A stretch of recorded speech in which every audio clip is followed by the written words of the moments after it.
Hello everyone, welcome to my channel. कैसे हैं आप लोग? आई होप कि आप लोग ठीक होंगे। तो आज के इस वीडियो में हम बात करेंगे एनआईटी कैलीकट की। तो national institute of technology Calicut, इनके फॉर्म्स आए हुए थे लास्ट मंथ लाइक अप्रैल में, और लास्ट डेट है मई में। तो इसलिए आज के इस पर्टिकुलर वीडियो में हम इस पर्टिकुलर इंस्टीट्यूट को डिस्कस करेंगे। तो चलिए देखते हैं। सबसे पहले आपको इनकी वेबसाइट पे विजिट करना होगा, विच इज़ nitc.ac.in। ठीक है, उसके बाद आप स्क्रॉल करेंगे, एडमिशन्स का सेक्शन दिख रहा है, आप ओपन कर सकते हैं, या फिर आप यहाँ लेटेस्ट न्यूज़ के सेक्शन में देखेंगे।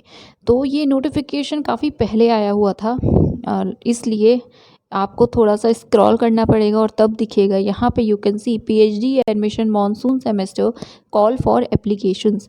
तो यही है नोटिफिकेशन। हम इसे पे क्लिक करेंगे, देन वो डाउनलोड करेंगे और देखते हैं। तो यस, ये है इन्फॉर्मेशन बुलेटिन जुलाई एडमिशन 2021-2022 वाला। तो यहाँ पे आपको ओवरऑल 30 पेजेस दिखेंगे, जो कि 2 पार्ट्स में एक तरह से डिवाइड हैं। फर्स्ट है इंस्टीट्यूट की प्रोफाइल, यहाँ पे आपको कंटेंट्स में दिख भी रहा है। एंड देन पार्ट 2 में है specifically admission to PhD programs. तो आप इंस्टीट्यूट से रिलेटेड जो प्रोफाइल है, ये जो इन्फॉर्मेशंस हैं उन्हें देख सकते हैं। पर हम पीएचडी प्रोग्राम की बात करेंगे तो हम डायरेक्टली विजिट करेंगे पेज नंबर 20 पे और उसे देखेंगे। तो चलिए पहले उस पर्टिकुलर पेज को ओपन करते हैं, फिर आगे की बातों को कंटिन्यू करते हैं। जी, तो आप देख सकते हैं एडमिशन टू पीएचडी प्रोग्राम। तो सबसे पहले यहाँ पे वो डिपार्टमेंट्स हैं जिनमें जो अवेलेबिलिटी है, ठीक है, जिनमें आप रिसर्च के लिए अप्लाई कर सकते हैं, पीएचडी के लिए अप्लाई कर सकते हैं। सो डिपार्टमेंट्स के नाम हैं, first of all architecture and planning, और कोड्स भी यहाँ पे दिए हुए हैं। Then chemical engineering, chemistry, civil engineering, then computer science and engineering, electrical engineering, then electronics and communication engineering, then maths है, मैकेनिकल इंजीनियरिंग है एंड फिजिक्स है। देन स्कूल्स दिए हुए हैं, बायोटेक है, मैनेजमेंट स्टडीज़ है and material science and engineering है। तो यस, ये थे डिपार्टमेंट्स, इसी के अंडर एरियाज़ हैं अवेलेबल। तो उसके बाद यहाँ पे दी हैं कैटेगरीज। तो फुल टाइम है, पार्ट टाइम है और एक्सटर्नल है। नेक्स्ट पैराग्राफ आप पढ़ेंगे तो आपको दिखेगा कि ये जो फुल टाइम है, इसके अंडर भी 2 कैटेगरीज हैं। एक तो उन कैंडिडेट्स के लिए जिन्होंने मास्टर्स किया हुआ है, स्पेसिफिकली एमई या एमटेक डिग्री है पर्टिकुलर ब्रांच में। बट उसके बाद डायरेक्ट पीएचडी स्कीम है, जो कि वेट यहाँ पे आपको दिख रहा होगा, डायरेक्ट पीएचडी स्कीम, जहाँ पे जो बीटेक ग्रेजुएट्स हैं, अगर उनके एकेडमिक रिकॉर्ड्स अच्छे हैं और रिसर्च पोटेंशियल है, तो वो डायरेक्टली भी अप्लाई कर सकते हैं। देन यहाँ पार्ट टाइम और एक्सटर्नल स्कीम्स के लिए लिखा है। तो पार्ट टाइम से रिलेटेड कुछ क्वेरीज थी, तो हम यहीं पे उसे एड्रेस करना चाहेंगे। आई होप कि जिन्होंने पूछा था उन्हें मिल जाए जवाब, या वो ये वीडियो देखें। आप यहाँ पे जैसे देखेंगे तो भी आपको समझ में आ जाएगा कि एक्चुअल में डिफरेंस क्या है।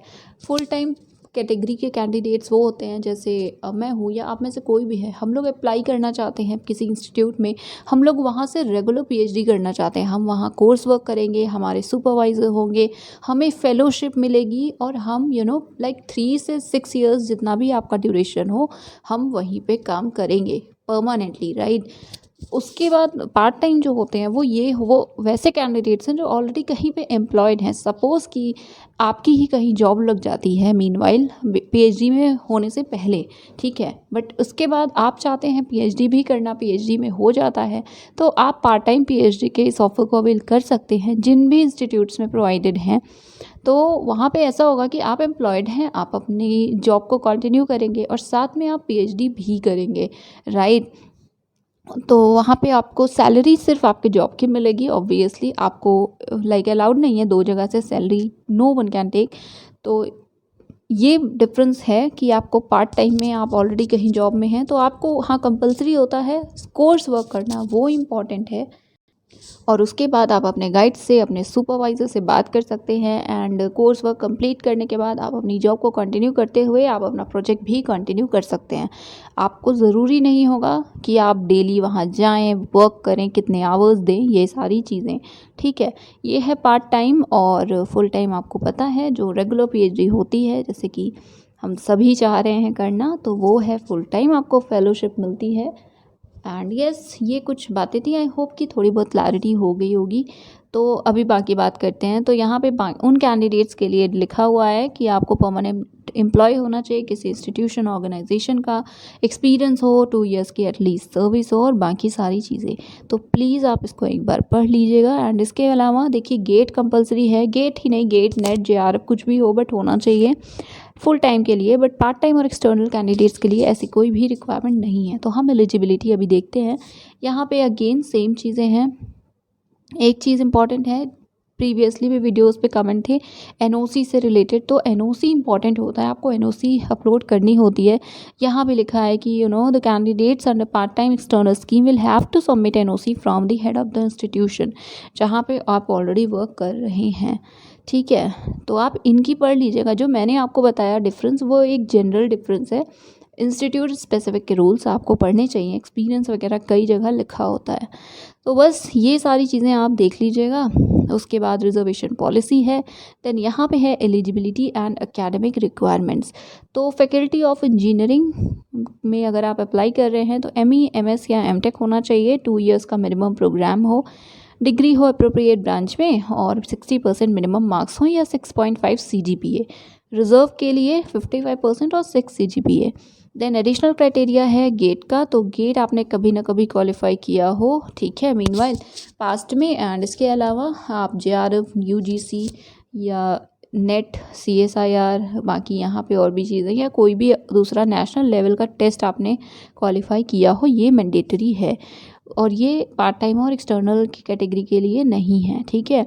और फेलोशिप आपको कितनी मिलेगी, ये आपकी जो एजेंसी है, जैसे UGC है, CSIR है, या कोई भी नेशनल लेवल का जो भी आपने क्वालिफाई किया है, या आप उसके अंडर हैं क्वालिफाइड, एलिजिबल हैं कि फेलोशिप मिले, उस पर डिपेंड करेगा। वैसे मोस्टली 35,000 ही है, 31,000 ही है।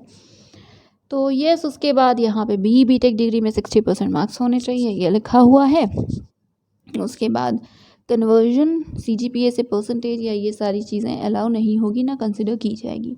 Electronics that is ECE department के लिए एक स्पेसिफिक चीज़ लिखी हुई है, वो ये है कि अगर आपने ME या MTech या इक्विवेलेंट कुछ किया है ECE से तो वेल एंड गुड। एल्स आप अगर EE दैट इज़ इलेक्ट्रिकल से हैं, CSC से हैं, या किसी और रेलिवेंट डिसिप्लिन से भी हैं, तो भी आप अप्लाई कर सकते हैं अगर एरिया आप इंटरेस्टेड हैं। तो यस, ये पैराग्राफ भी आप पढ़ लीजिएगा। देन नेक्स्ट है faculty of architecture and planning के लिए एलिजिबिलिटी कंडीशन। सो मास्टर्स डिग्री हो आर्किटेक्चर, डिज़ाइन, प्लानिंग, इंजीनियरिंग या टेक्नोलॉजी या इक्विवेलेंट हो, 60% मार्क्स, 6.5 CGPA। रिजर्व के लिए 5% का रिलैक्सेशन। सारी चीज़ें यहाँ पे भी सेम है। गेट नेट CSIR, ये इनमें से कुछ टेस्ट क्वालिफाई हो, और बाकी 1 by 1 आप देख सकते हैं कि सेम है। देन यहाँ एक चीज़ थोड़ी सी डिफरेंट है कि candidate should possess minimum 60% marks. तो ये ऊपर वाले में भी था दैट मास्टर्स और बैचलर्स में भी आपके 60% से ज़्यादा मार्क्स हों। रिजर्व के लिए 55%, right. And sorry for this. तो अब हम देखते हैं दूसरा वाला, वेट इस यस। तो दूसरा वाला जो डिपार्टमेंट है वो है material science and engineering, faculty of material science and engineering. इसमें भी सेम ही मार्क्स वगैरह हैं, और डिग्री ME या MTech की हो अप्रोप्रिएट ब्रांच ऑफ स्टडी में, या नैनो साइंस एंड टेक में है तो भी यू कैन अप्लाई। और उसके अलावा क्राइटेरिया वगैरह गेट का है, और में है जैसे ये तो था ME MTech, लेकिन MSc डिग्री है आपके पास, मास्टर्स डिग्री है केमिस्ट्री में, फिजिक्स में, लाइफ साइंस में, नैनो साइंस एंड टेक में, या और किसी रेलिवेंट डिसिप्लिन में जो इसके मेजर एरियाज से रिलेटेड हो, then also you can apply. और यहाँ पे गेट स्कोर और बाकी सारी चीज़ें लिखी हुई हैं, तो आप इसको देख लीजिएगा। बैचलर्स और मास्टर्स दोनों में आपके उतने ही परसेंट, लाइक 60% से ज़्यादा मार्क्स होने चाहिए, ठीक है। उसके अलावा देन फैकल्टी ऑफ बायोटेक्नोलॉजी है, सेम चीज़ें हैं, डिफरेंट सब्जेक्ट्स का ही है, तो एक बार आप देख लीजिएगा इसको। Biotech, life science, nanotech, material science या केमिकल इंजीनियरिंग में 60% मार्क्स और गेट वगैरह रिक्वायरमेंट है, ठीक है। उसके बाद और में masters degree in life sciences, तो अगर आप लाइफ साइंस में मास्टर्स है तो भी यू कैन अप्लाई, या फिर MD MS DNB है, MBBS हैं तो भी यू कैन अप्लाई। आप इसको पूरा पढ़ लीजिएगा एक बार। Then faculty of sciences, chemistry, physics and maths, इसके लिए सब्जेक्ट्स दिए हुए हैं। मास्टर्स होना चाहिए maths, stats, chemistry, physics, electronics या CSC या nano science and tech, material science, photonics में किसी में भी हो सकता है 60% मार्क्स के साथ, या ME MTech डिग्री है किसी भी अप्रोप्रिएट ब्रांच में तो भी यू कैन अप्लाई। गेट वगैरह कंपलसरी ही है। एंड मार्क्स वही है 60%, बैचलर्स मास्टर्स दोनों में। फैकल्टी ऑफ मैनेजमेंट स्टडीज़ की बात करते हैं और देखते हैं। सो इसमें भी नहीं लिखा हुआ है, आई थिंक कॉमर्स वाला, इसमें भी लिखा हुआ है रेलेवेंट। आई थिंक उन्हें मेंशन करना चाहिए क्योंकि आप लोग को बहुत कन्फ्यूजन होती है इसके रिगार्डिंग, कॉमर्स वाले मैनेजमेंट में अप्लाई करें या ना करें। बट एनीवेज आप देख सकते हैं यहाँ पे यही लिखा है 60% मार्क्स होने चाहिए इक्वलेंट बोथ बैचलर्स और मास्टर्स में रेलेवेंट एरिया में, ठीक है।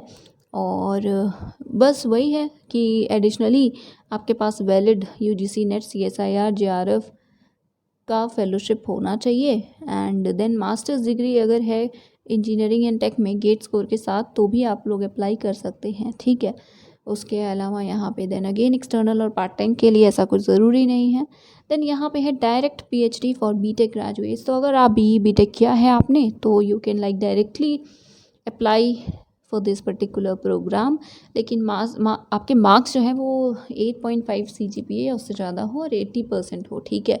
देन यहाँ पे आप डायरेक्ट अप्लाई कर सकते हैं। एंड ये चीज़ भी लिखी है कि you are eligible to apply for direct PhD admission within 5 years. तो अगर आपने qualifying degree that is BTech किया है लास्ट 5 ईयर्स के अंडर तो you can apply for direct PhD। इसमें भी गेट वगैरह की रिक्वायरमेंट है। देन यहाँ फॉरेन डिग्रीज़ या डिग्रीज जो फॉरेन यूनिवर्सिटीज़ हैं उनसे रिलेटेड है तो आप इसे पढ़ सकते हैं अगर आप हैं इस कैटेगरी के अंदर, क्राइटेरिया के अंडर। देन कैंडिडेट्स का सिलेक्शन कैसे होता है ये सारी चीज़ें लिखी हुई हैं। सेलियंट फीचर्स हैं कुछ वो लिखे हुए हैं। तो ये सब फर्दर लाइक एडमिशन के बाद के बारे में है, लेकिन आप स्टिल देख सकते हैं कोर्स वर्क वगैरह क्या होता है, कैसे होता है, प्रॉपर पूरा जो भी चीज़ें मेंशन है वो चीज़ें आप देख सकते हैं। उसके बाद है award of degree, then graduation की रिक्वायरमेंट्स है, ठीक है। ये सारी चीज़ें सेम है। तो अब हम दूसरे इंपॉर्टेंट एस्पेक्ट की बात करते हैं जिसमें आपको आई नो इंटरेस्ट है। सो फाइनेंशियल असिस्टेंस की बात करते हैं। तो half time research assistantship HTRA is available for a full time scholar. अगर आपको कोई और फाइनेंशियल सपोर्ट नहीं मिल रहा है, JRF या किसी भी और मतलब किसी कोई भी और फेलोशिप आपको नहीं मिल रही है तो आपको हाफ टाइम रिसर्च असिस्टेंटशिप मिलेगी, HTRA मिलेगा, राइट। उसके बाद है आपको टीचिंग असिस्टेंटशिप भी मिलेगी, मतलब आपको असिस्ट भी करना होगा डिपार्टमेंट के एकेडमिक वर्क में for at least 8 hours per week, right. और बाकी जो भी कंडीशंस होगी मिनिस्ट्री ऑफ एजुकेशन की उसे आप देख सकते हैं। तो ये है असिस्टेंट से रिलेटेड बात। और यहाँ पे है फ़ी स्ट्रक्चर, तो आप इसको देख सकते हैं। टोटल जो लिखा है वो है 17,618। उसके अलावा आप 1 बाय 1 जो ब्रेकअप है उसको देख सकते हैं, ठीक है। देन अप्लाई करना कैसे है तो लिंक आपको भी मिल जाएगी डिस्क्रिप्शन में, और हम एक बार ट्राई करेंगे, ओपन भी कर लें। तो आपको उसी के थ्रू अप्लाई करना है। ये सारी सॉफ्ट कॉपीज़ अपने साथ रेडी रखिएगा। तो आप पहले सॉफ्ट कॉपीज़ देख लीजिए फिर अप्लाई कीजिएगा।